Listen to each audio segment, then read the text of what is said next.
Stanley. Pooh, Mickey, Pooh, Pooh. Stanley. An elephant never forgets. An elephant never forgets. Boom, boom.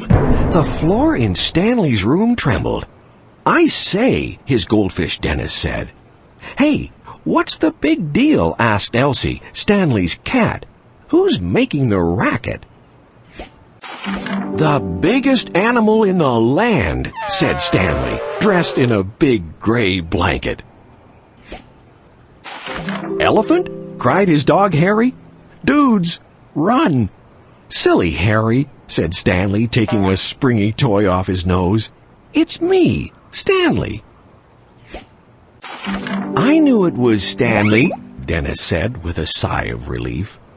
Then Dennis reminded Stanley that he had promised to go to the supermarket with his mom. "Don't worry, Dennis. I've got plenty of time," said Stanley, heading to the kitchen.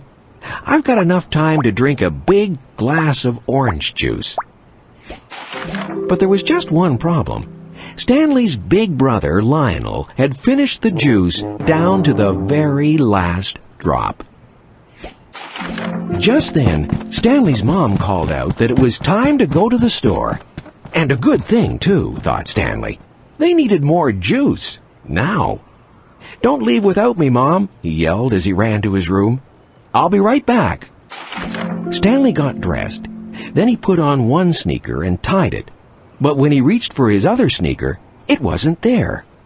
"What's the matter, Stanley?" Dennis asked. "I've forgotten where I put my sneaker," Stanley cried. "If you were a sneaker, where would you be?" Stanley said as he looked all around his room. He asked Elsie and Harry if they had seen his sneaker, but they... Then Stanley remembered an old saying about elephants. An elephant never forgets. The saying must have come from somewhere, and there was one sure place to find out. Quickly, Stanley pulled out the great big book of everything and turned the pages. A, B, C, D, E, elephants. "Look," said Stanley, "these pictures show two different kinds of elephants." "They both look pretty big," said Stanley. "Should we see how big one really is?" suggested Dennis. "Let's go," said Stanley, picking up Dennis's fishbowl. And together they jumped into the great big book of everything. Stanley and Dennis found themselves standing in front of an elephant in a hot African valley. Dennis told Stanley that an elephant could grow up to 13 feet tall as 4 Stanleys. And elephants could weigh as much as 6 tons, or 12,000 pounds. To find a heavier animal on Earth, Dennis said, you'd have to go underwater and find a blue whale. Next, Dennis pointed out that elephants use their trunks to suck up water and then spray it into their mouths. They eat bushes and plants and trees, said Dennis, and lots of the time they knock trees over so the herd can eat together.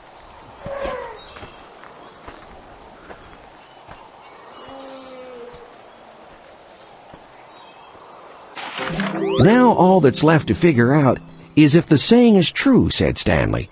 Do elephants ever forget? Dennis then explained that the saying comes from the way mother elephants remember how to lead the younger elephants to a good place for food and water when the seasons change. Every year they retrace their steps, said Dennis. It's called migration. That's it, said Stanley. I'll retrace my steps to the last time I remember wearing my sneaker. So Stanley and Dennis jumped back into the great big book of everything and into Stanley's room. Stanley thought for a moment, then ran to his closet. I found it, he shouted. My sneaker. With both sneakers on, Stanley hurried downstairs to meet his mom. But it seemed she had forgotten where she had left something. Her keys. Try to remember the last time you had them, Stanley suggested, and retrace your steps. Let me think, Stanley's mom said. Yesterday I wore my red coat. Then she went into the closet, reached into the pocket of her red coat, and pulled out her keys.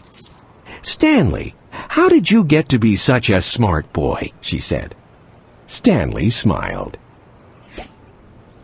That night, after a trip to the supermarket and a big glass of orange juice with dinner, Stanley and Dennis talked about all the wonderful things they had learned about elephants.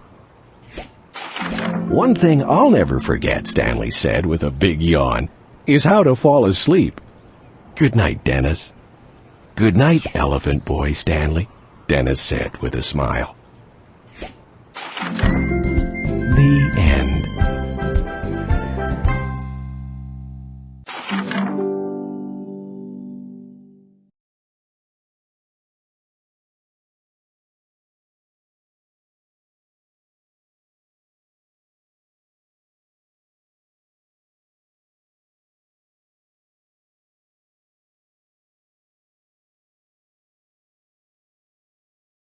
His dad whispered. Again? Said his mom. That's it, honey, she said to Stanley.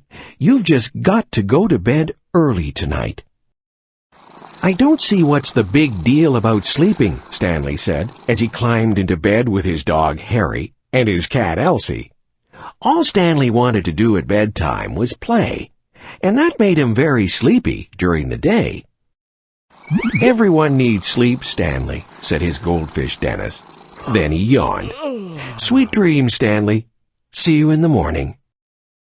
But just as Stanley reached over to turn out the light, he spied one of his favorite stuffed bears lying on the floor. Hey, that bear belongs with the rest of his family, Stanley said, jumping out of bed. He took the little bear over to a great big box of bears. I forgot I had so many, he said, excited, and now wide awake.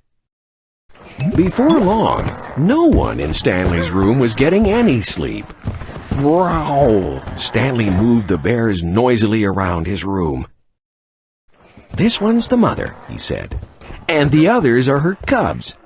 Cubs are what you call baby bears. The mother is searching for berries, and you know some bears are really good at fishing. Finally, Dennis couldn't take it anymore. All right, Stanley, he said. There's just one thing you've left out. The most important bear fact of all. Something I don't know? Tell me. What? Stanley exclaimed. Okay, Stanley, said Dennis. Take out the great big book of everything. So Stanley did. Quickly, Stanley turned the pages and said, A, B, bears. And sure enough, there was a big picture of a grizzly bear. Then, all of a sudden, the bear in the book began to move and grow, and grow, and grow, and grow, until it popped out of the book and into Stanley's bedroom. Wow, this is so cool, said Stanley. My own bear. It's a grizzly bear, said Dennis. Dennis told Stanley that there are 7 different kinds of bears in the world.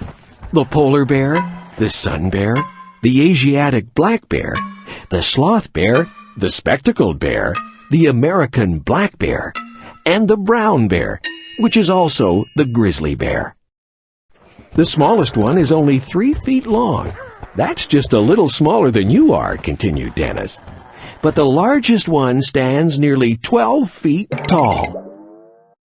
Stanley wasn't sure how big the grizzly bear in his room was, but it was more than big enough to fill up his bed. We ought to return him to the great big book of everything and go to sleep, said Dennis. But when Stanley tried to wake him, the bear just kept right on sleeping. This grizzly bear seems a little sleepy, said Stanley. That's exactly what I wanted to tell you, Dennis said. The important fact you forgot was that grizzly bears need to hibernate. What? Stanley asked. Hibernate, said Dennis.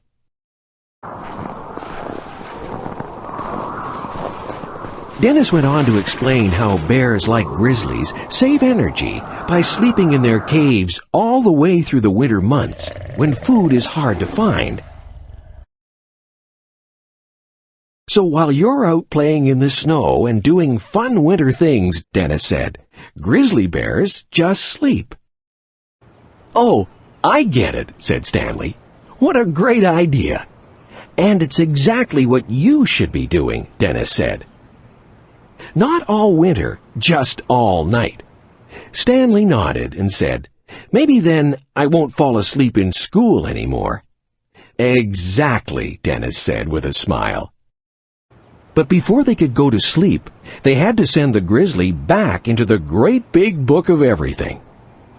Stanley placed the book under the bear, and back he went. Good night, Mr. Grizzly Bear, said Stanley. You know, Dennis, Stanley said as he once again snuggled into bed with Harry and Elsie, bears are pretty amazing, but I think I'd rather share my room with you guys.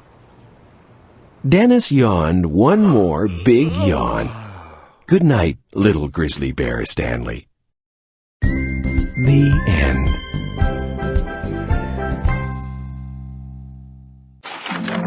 Barely awake.